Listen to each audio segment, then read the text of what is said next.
Nombor satu, anda kena ada atau cara pentadbiran adalah anda dibuat oleh urusantia utama. Waktu bila nak buat? Atau cara pentadbiran. Bila nak buat atau cara pentadbiran? Bila nak buat? Tak, daripada start mesyuarat pertama. Dan atau cara pentadbiran dia buat oleh urusan utama, bukan dia seorang buat ramai-ramai.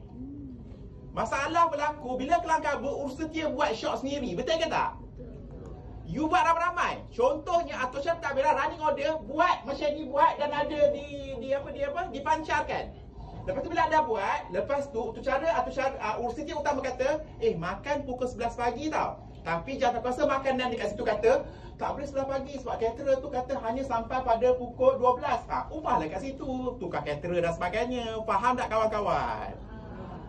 Baja jadi kelang kabut adalah kerana atau cara pentadbiran urusantia utama syok sendiri. Faham ke tak kawan-kawan? Belajar ke tak ni?